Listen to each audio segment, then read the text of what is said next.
मोहतरमा के प्रदेश में आज एक बार फिर से हम बात करेंगे कोरोना के बढ़ते संक्रमण और लहर की। लगातार तीसरे दिन 2 लाख से अधिक केस आए। सरकार की तमाम कोशिशों के बावजूद कोरोना के मामले कम नहीं हो रहे हैं। कोरोना लगातार रोज नए रिकॉर्ड तोड़ रहा है। आज लगातार तीसरे दिन 2 लाख से अधिक केस सामने आए हैं, जिससे सरकारों की चिंता बढ़ गई। पिछले 24 घंटे में कोरोना के 2,34,692 लोग कोरोना संक्रमित हुए हैं, जबकि 1185 लोगों की जान चली गई। बात यूपी की करें तो आज रात से अगले 35 घंटे के लिए पूरे यूपी में लॉकडाउन रहेगा। बढ़ते संक्रमण को देखते हुए सरकार ने फैसला लिया है। सीएम योगी कोरोना से संक्रमित है, बावजूद इसके सीएम लगातार बैठकें कर रहे हैं। आइसोलेशन में रहते हुए सीएम वर्चुअल तरीके से बैठक कर रहे हैं। चौथी तस्वीर अमरोहा की है, जहां पर एक तरफ महामारी का कहर है, वहीं पंचायत चुनाव में प्रत्याशी कोविड गाइडलाइंस का उल्लंघन कर रहे हैं। अमरोहा में जिला पंचायत सदस्य का चुनाव लड़ रहे ललित तंवर बिना मास्क के प्रचार करते नजर आए। लखनऊ में कोरोना के बढ़ते खतरे को देखते हुए प्रशासन सजग है। बाजार में आज सैनिटाइजेशन अभियान चलाया जा रहा है।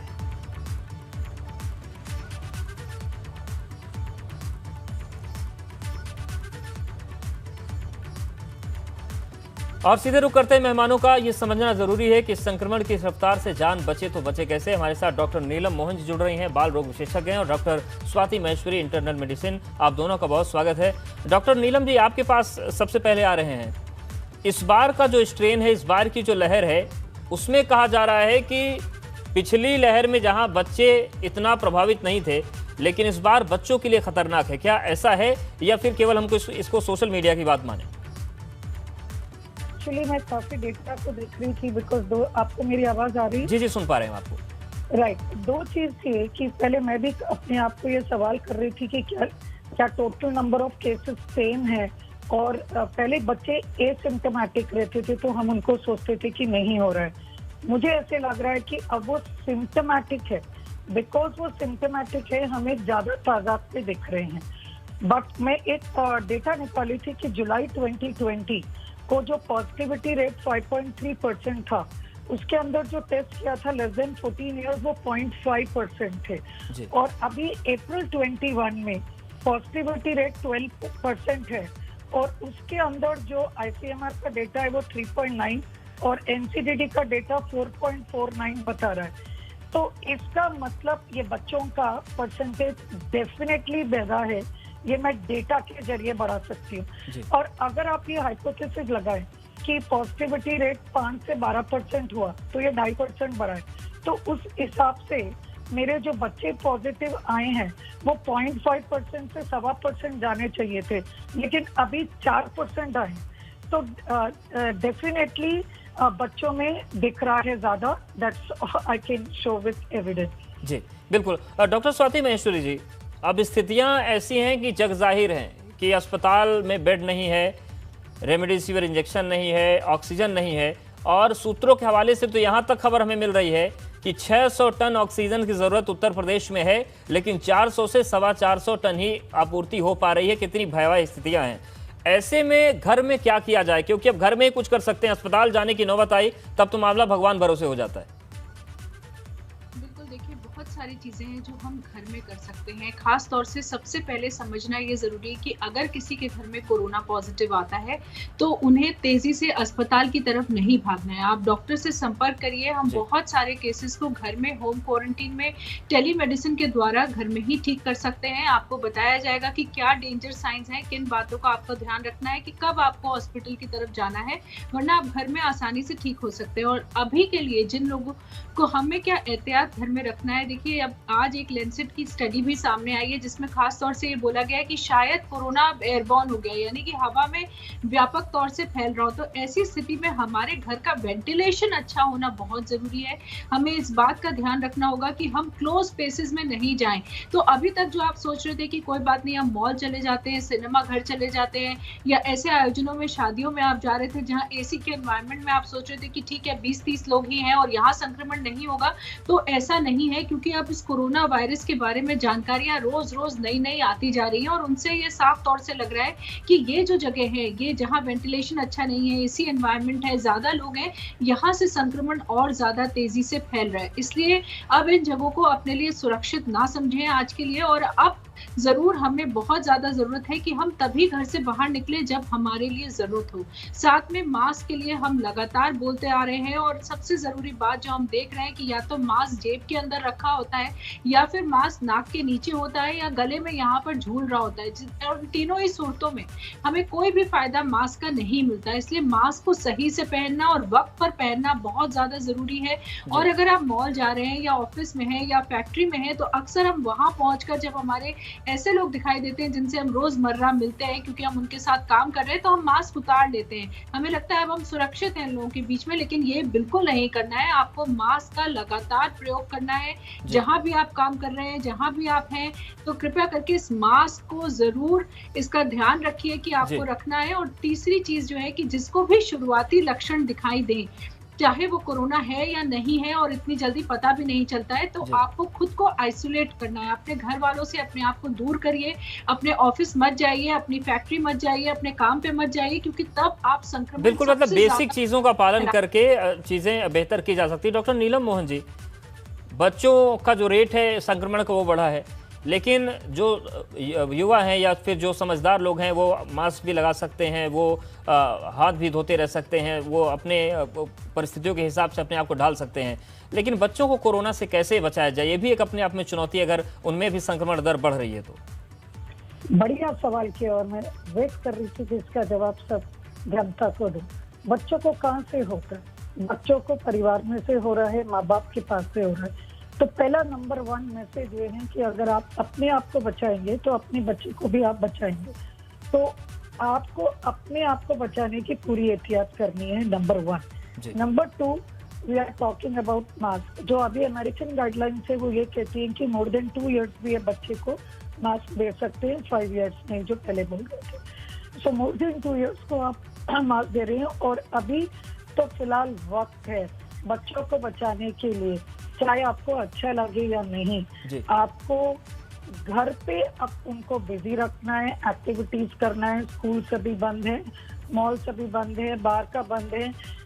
गवर्नमेंट ऑब्वियसली इकोनॉमी को मद्देनजर भी रखते हुए they are doing the basic work of now, लेकिन बेसिक वर्क में बच्चे नहीं आ रहे हैं। अननेसेसरी बच्चों को बाहर जाके अपने आप को एक्सपोज, और हम जो सुपर स्प्रेडर वर्ड करते थे, सुपर स्प्रेडर का मतलब कोई भी एक इंसान या इवेंट जो नॉर्मल से ज्यादा किसी को समझाए। जैसे अभी मैंने कहा कि आपका कुंभ मेला वो सुपर स्प्रेडर इवेंट, क्योंकि वो इतने ज्यादा को स्प्रेड कर रहे हैं। उसी तरीके से बच्चे भी थोड़े ज्यादा इधर उधर लोगों को मिल लेते हैं और वो सुपर स्प्रेडर। तो जब अभी जैसे प्रीवियस स्पीकर भी कह रहे थे कि हम पहले सोच रहे थे कि आप गार्डन में जा रहे हैं तो अकेले हैं, सोशल डिस्टेंसिंग चल रही है तो ठीक है, दूसरे बच्चों को मिल रहे हैं। अभी जो लैंसेट की थ्योरी आई है और वो लैंसेट ने हमें हिला दिया अप्रैल 15 को, वो ये कह रहे हैं कि अगर ये सिर्फ ड्रॉपलेट इन्फेक्शन होता तो क्या इतनी रैपिड 1 लाख से 2 लाख आप विद इन अ वीक चले गए, 2 लाख से 3, तो क्या ये वही थ्योरी है जो हम 1:4:64 है, या ये प्रूफ दिखाए जा रहे हैं कि ये मोर एंड मोर एयरबॉर्न? तो उसमें उसके अंदर भी रिस्क हो गया बच्चों को।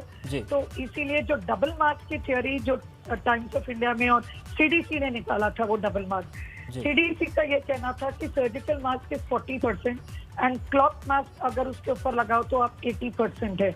हाँ, N95 है तो उसकी तो बात ही नहीं हो रही है। तो double mask theory with surgical and cloth mask to protect yourself is also very important. और मास्क सही से पहने।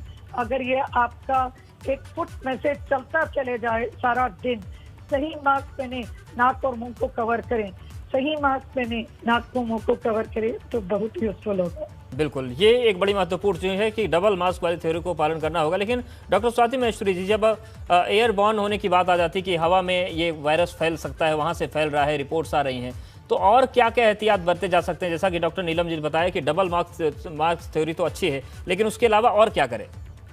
जी हाँ, मैं डॉक्टर मोहन को नहीं सुन पा रही हूँ, तो इसलिए मैं समझ नहीं पा रही हूँ कि उन्होंने क्या कहा, और हो जी। सकता है कि कुछ रेपिटिशन हो जाए इस वज़ह से। जी। लेकिन ज़रूरी बात यही है, देखिए, समझने की कि अगर एयरबॉर्न हो रहा है और जिस तरह से अभी एविडेंस भी सामने आ रहा है कि जी। ये एयरबॉर्न हो सकता है, तो ऐसी स्थिति में ख़ास तौर से जो एयर कंडीशन प्लेसेस हैं हमारी, वहाँ पर जो एयर फ़िल्ट्रेशन है, उसकी तरफ से ख़ास तौर से हमें ध्यान देने की बहुत ज़रूरत होगी। और अगर हम भारत की ही बात करें, तो हमारी मेट्रो सिटीज़ में ख़ास तौर से बहुत सारे ऐसे मॉल्स हैं, सिनेमा घर्स हैं, हॉस्पिटल्स हैं, होटल्स हैं, ये सभी जगह ऐसी हैं जहाँ से फिर ये संक्रमण तेज़ी से फैल सकता है, तो सरकार को इस तरफ बहुत ज़्यादा ध्यान देना होगा। वहीं लोग अपने घर में वेंटिलेशन का ख़ास तौर से ध्यान रख सकते हैं कि कुछ देर के लिए अपनी खिड़कियाँ खोलें, दरवाज़े खोलें, जो घर की हवा है उसको बदलें, जैसे कि पहले भी कहा जाता था। तो ये चीज़ें करनी बहुत ज़्यादा ज़रूरी होंगी। और साथ ही में देखिए, जो पुराने अभी भी हम जिनके बारे में बात करते रहे, अगर एयरबॉर्न भी होता है तो उस स्थिति में भी मास्क ही हमारी सबसे ज़्यादा रक्षा करने वाला है। तो ये मत सोचिए कि वो थ्योरी पूरी गलत हो रही है, या ऐसा कुछ नहीं बोला जा रहा है। यही बोला जा रहा है कि मास्क लगाइए, बल्कि वो ये बोल रहे हैं कि जब आप ऐसी जगह पर हैं जहाँ आप भले ही उन लोगों को जानते हैं, तो भी मास्क लगा कर के रखिए, क्योंकि वहाँ से संक्रमण अंदर ही जो रूम एनवायरनमेंट है या जो हॉल है, वहाँ से भी आसानी से फैल सकता है। इसलिए इन बातों का हमें लगातार ध्यान रखना बहुत ज़्यादा ज़रूरी होगा। और वहीं, जैसे कि आप बोल भी रहे हैं कि बच्चों में अब संक्रमण बहुत ज़्यादा है, यंगस्टर्स में संक्रमण हम बहुत ज़्यादा देख रहे हैं, और इस बार हम डिटोरिएशन भी बहुत फास्ट देख रहे हैं। जी। 1-2 दिन के अंदर ही कई सारे लोगों की तबीयत बहुत ज़्यादा खराब हो रही है, सीधे ऑक्सीजन की ज़रूरत पड़ रही है। इसलिए इस वक़्त सतर्क रहना बहुत ज़्यादा ज़रूरी है। किसी को भी अगर शुरुआती लक्षण दिख रहे हैं, तो तुरंत डॉक्टर से संपर्क करिए। सेल्फ मेडिकेशन बिल्कुल मत करिए इस वक़्त, क्योंकि वो आपके लिए बहुत ज़्यादा नुकसानदायी हो सकता है। जी। अब क्योंकि आप देख रहे हैं कि टेलीमेडिसिन का ज़माना है, और बहुत सारे लोग, हम भी ज़्यादातर टेलीमेडिसिन और टेलीफ़ोन वीडियो कॉल्स के द्वारा ही लोगों को ट्रीटमेंट दे रहे हैं। तो ऐसी स्थिति में क्या होता है कि व्हाट्सएप पे हमने ट्रीटमेंट भेजा और फिर वही व्हाट्सएप घूमता रहता है। लोग एक से दूसरे को वही व्हाट्सएप भेज देते हैं कि डॉक्टर से मत पूछो, हम दवा बता रहे हैं, हमें पता है बिल्कुल, कोरोना बिल्कुल। के लिए जी। क्या करना है, और वो मैसेज व्हाट्सएप जो है फॉरवर्ड करने लगते हैं। ये बहुत ही गलत प्रक्रिया है और गलत है, और लोगों के लिए खतरनाक हो सकता है, क्योंकि हर मरीज अलग होता है, हर किसी की परेशानी अलग होती है, उसके ब्लड पैरामीटर्स अलग होते हैं। जी। तो ये जो सेल्फ मेडिकेशन शुरू हो गया है, ये बहुत ही खतरनाक है। बिल्कुल। इससे ज़रूर लोगों को बचना चाहिए। आप लोगों को एक जो हम एडवाइस देनी चाहिए, वो हमें मास्क की देनी चाहिए, सोशल डिस्टेंसिंग की देनी चाहिए, ब्रीदिंग एक्सरसाइजेस करने की देनी चाहिए। हमें इस चीज़ के बारे में बताना चाहिए लोगों को, एक दूसरे को, कि आप हेल्दी डाइट खाइए, लेकिन बिल्कुल। दवाइयाँ नहीं एक-दूसरे दवाइयों को नहीं, और ये आपने एक बहुत ये महत्वपूर्ण पॉइंट डॉक्टर स्वाति जी लेकर आई हैं। हमारे भी मोबाइल पर जो तमाम ग्रुप्स हैं, उस पर बहुत सारे ऐसे आते हैं कि अगर आपको कोरोना है, कोरोना पॉजिटिव है, तो आप ये लिस्ट लीजिए या खा लीजिए, आप सही हो जाएंगे। डॉक्टर नीलम मोहन जी, ये बड़ी खतरनाक स्थिति है। अगर जो व्हाट्सएप पर दवाइयों की पूरी चिट्ठी घूमती है, वो अगर कोई इस पर भरोसा कर ले, तो ज़्यादा खतरनाक हो सकता है क्या उसके लिए? जी, इसके लिए 2 चीजों का बताना जरूरी है। हमारा जो इंफ्रास्ट्रक्चर अभी हेल्थ का है, वो काफी क्रम्पल्ड हो गया है। मैं मेरे फ्रेंड्स सबको देख रही हूँ कि उनको भी डॉक्टर्स की अपॉइंटमेंट मिलना, हम बैठने को दोनों यहाँ बैठ के बात कर रही हैं और कह रही हैं कि डॉक्टर से संपर्क करें। बट किस तरीके से, मैं खुद आज सोच रही थी कि किस तरीके से हम सब डॉक्टर्स को इस तरीके से आना चाहिए। परफॉर्मेंस हमारा खराब हो रहा है, क्योंकि हम टाइम वेस्ट सिर्फ एडमिनिस्ट्रेटिव चीज़ा बातें करने में उसमें लगा रहे हैं। So therefore because of lack of this, people को डॉक्टर से संपर्क नहीं कर पा रहे हैं, ये सब हो रही है। तो मेरी 2 मैसेज है जनता के लिए। एक, जो 80% है वो ज्यादातर माइल्ड सिम्टम्स है, उसमें आपको कुछ नहीं करना है, अपने आप को आइसोलेट करना है, सिम्टोमेटिक ट्रीटमेंट लेना है, बुखार है तो बुखार, और इम्यूनिटी के लिए हमने जैसे बोला विटामिन देते हैं, मल्टीविटामिन डी, सी, जिंक, ये सभी देते हैं। अभी हमारे पास कोई प्रूफ नहीं है, ये जो 3 दवाइयाँ क्लोरोक्विन, आइवरमेक्टिन, आईवी, डॉक्सीसाइक्लिन, ये सब का कोई प्रूफ नहीं है जो आप ले रहे हैं।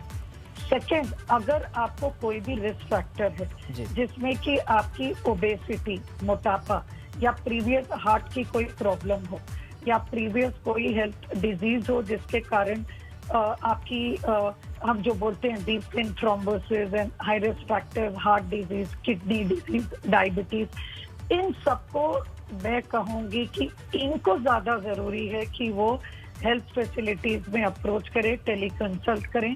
उनमें देखा जाता है based on the blood test, किसी को हम इकोस्पोरिन देते हैं, एंटीकोएगुलेशन देते हैं, क्लेक्सन देते हैं, तो वो एक दूसरे को स्प्रेड करना मे नॉट बी अप्रोप्रिएट कि आप एक दूसरे का प्रेस्क्रिप्शन लिए।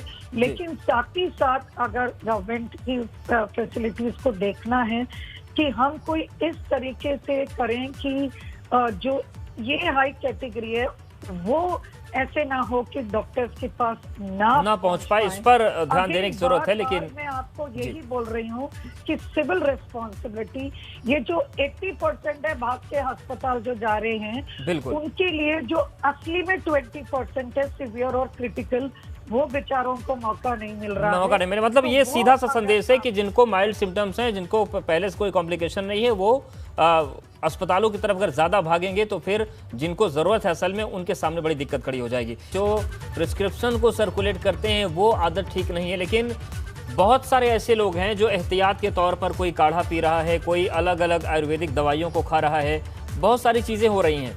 तो क्या उन आयुर्वेदिक दवाइयों को लेना सेफ है, काढ़े को लेना सेफ है, ये लेते रहें, इतना तो किया जा सकता है? या इसमें भी थोड़ा डॉक्टर से समझने की और सलाह लेने की ज़रूरत है?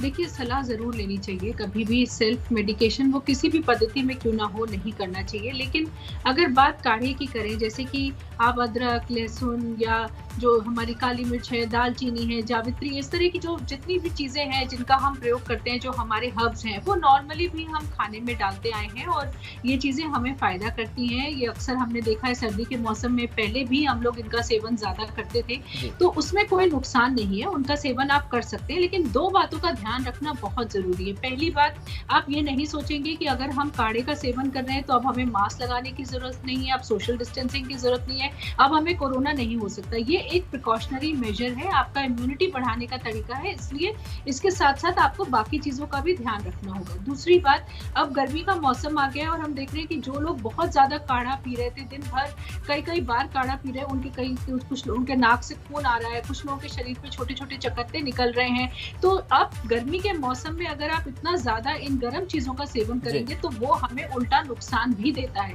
इसलिए सब चीज़ें अगर हम एक बैलेंस्ड वे में करें, अगर आप दिन में एक बार काढ़ा बना के पी रहे हैं तो वो ठीक है, लेकिन ओवरडू जब हम करने लगते हैं, और अक्सर मैंने यही देखा है कि लोग बहुत ज़्यादा, जैसे ही पता चलता है अच्छा गिलोय से फायदा हो रहा है तो दिन में 6-6 बार गिलोय खाने लग जाएंगे, 7-7 बार, तो ये चीज़ नहीं करनी। बिल्कुल अति नहीं करनी है और थोड़ा सतर्क रह के बैलेंस होकर रहना है। शुक्रिया डॉक्टर स्वाति जी, आपको हमारे साथ जुड़ने के लिए। डॉक्टर नीलम मोहन जी, आपका भी बहुत शुक्रिया बड़ी महत्वपूर्ण सलाह देने के लिए। तो ये पूरी स्थिति है, तो हालात बहुत बिगड़ गए हैं, ऐसे में आपकी सतर्कता ही आपको बचाएगी और कैसे सतर्क रहना है वो दोनों डॉक्टर्स ने आपको बताया।